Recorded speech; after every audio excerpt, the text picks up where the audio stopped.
யாத்திராகமம் 10ஆம் அதிகாரம். பின்பு கர்த்தர் மோசேயை நோக்கி, நீ பார்வோனிடத்தில் போ, அவர்கள் நடுவே நான் இந்த என் அடையாளங்களை செய்யும்படிக்கும் நான் எகிப்திலே நடப்பித்ததையும் நான் அவர்களுக்குள் செய்த என் அடையாளங்களையும் நீ உன் பிள்ளைகளின் செவிகள் கேட்கவும் உன் பிள்ளைகளுடைய பிள்ளைகளின் செவிகள் கேட்கவும் விவரித்து சொல்லும்படிக்கும் நானே கர்த்தர் என்பதை நீ அறியும்படிக்கும் நான் அவன் இருதயத்தையும் அவன் ஊழியக்காரரின் இருதயத்தையும் கடினப்படுத்தினேன் என்றார். அப்படியே மோசேயும் ஆரோனும் பார்வோனிடத்தில் வந்து, உன்னை தாழ்த்த நீ எதுவரைக்கும் மனதில்லாதிருப்பாய்? என் சமூகத்தில் எனக்கு ஆராதனை செய்ய என் ஜனங்களை போகவிடு. நீ என் ஜனங்களை போகவிட மாட்டேன் என்பாயாகில் நான் நாளைக்கு உன் எல்லைகளுக்குள்ளே வெட்டுக்கிளிகளை வரப்பண்ணுவேன். தரை காணாதபடிக்கு அவைகள் பூமியின் முகத்தை மூடி கல்மழைக்கு தப்பி மீதியாக வைக்கப்பட்டதை பட்சித்து வெளியிலே துளிர்க்கிற செடிகளை எல்லாம் தின்று போடும். உன் வீடுகளும் உன் ஊழியக்காரருடைய வீடுகளும் எகிப்தியரின் வீடுகளும் எல்லாம் அவைகளால் நிரம்பும். உன் பிதாக்களும் உன் பிதாக்களின் பிதாக்களும் தாங்கள் பூமியில் தோன்றின நாள் முதல் இந்நாள் வரைக்கும் அப்படிப்பட்டவைகளை கண்டதில்லை என்று எபிரேயரின் தேவனாகிய கர்த்தர் சொல்லுகிறார் என்று சொல்லி திரும்பிக் கொண்டு பார்வோனை விட்டு புறப்பட்டான். அப்பொழுது பார்வோனுடைய ஊழியக்காரர் அவனை நோக்கி, எந்த மட்டும் இந்த மனிதன் நமக்கு கண்ணியாய் இருப்பான்? தங்கள் தேவனாகிய கர்த்தருக்கு ஆராதனை செய்ய அந்த மனிதரை போகவிடும். எகிப்து அழிந்து போனதை நீர் இன்னும் அறியவில்லையா என்றார்கள். அப்பொழுது மோசேயும் ஆரோனும் பார்வோனிடத்துக்கு திரும்ப அழைக்கப்பட்டார்கள். அவன் அவர்களை நோக்கி, நீங்கள் போய் உங்கள் தேவனாகிய கர்த்தருக்கு ஆராதனை செய்யுங்கள் என்று சொல்லி யார் யார் போகிறார்கள் என்று கேட்டான்.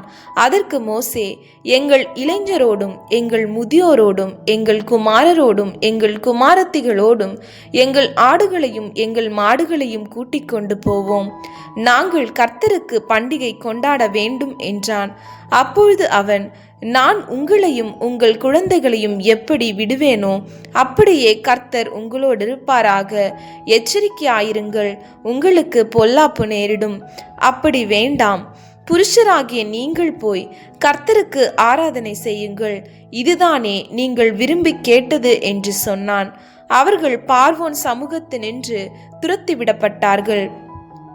அப்பொழுது கர்த்தர் மோசேயை நோக்கி, வெட்டுக்கிளிகள் எகிப்து தேசத்தின் மேல் வந்து கல்மழையினால் அழியாத பூமியின் பயிர் வகைகளை எல்லாம் பட்சிக்கும்படிக்கு எகிப்து தேசத்தின் மேல் உன் கையை நீட்டு என்றார்.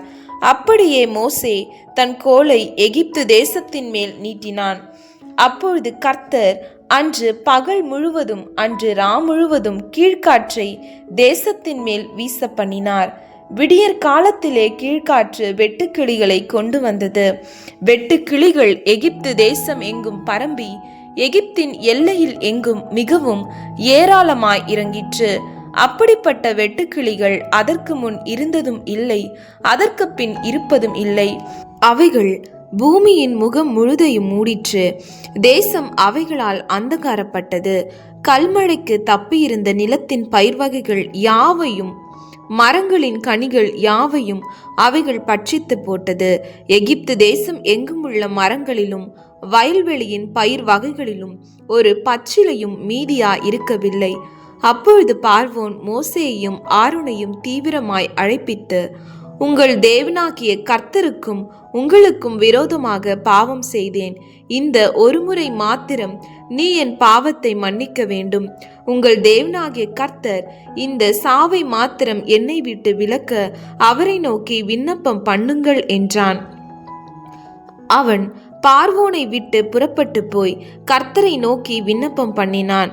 அப்பொழுது கர்த்தர் மகா பலத்த மேல் காற்றை வீசும்படி செய்தார். அது வெட்டுக்கிளிகளை அடித்து கொண்டு போய் செங்கடலிலே போட்டது. எகிப்தின் எல்லையில் எங்கும் ஒரு வெட்டுக்கிளி ஆகிலும் மீதியா இருந்ததில்லை. கர்த்தரோ பார்வோனின் இருதயத்தை கடினப்படுத்தினார். அவன் இஸ்ரவேல் புத்திரரை போகவிடவில்லை.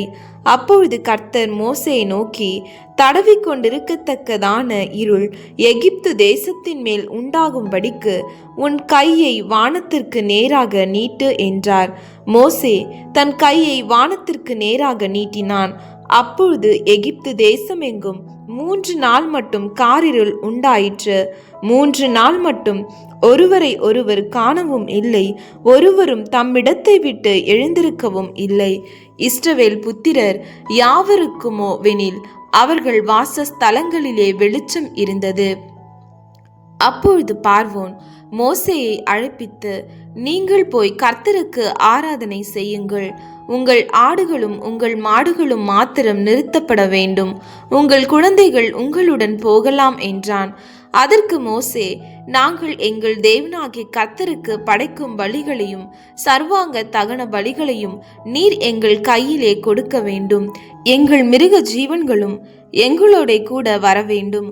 ஒரு குளம்பும் பின்வைக்கப்படுவதில்லை. எங்கள் தேவனாகிய கர்த்தருக்கு ஆராதனை செய்கிறதற்கு அவைகளிலிருந்து எடுக்க வேண்டும்.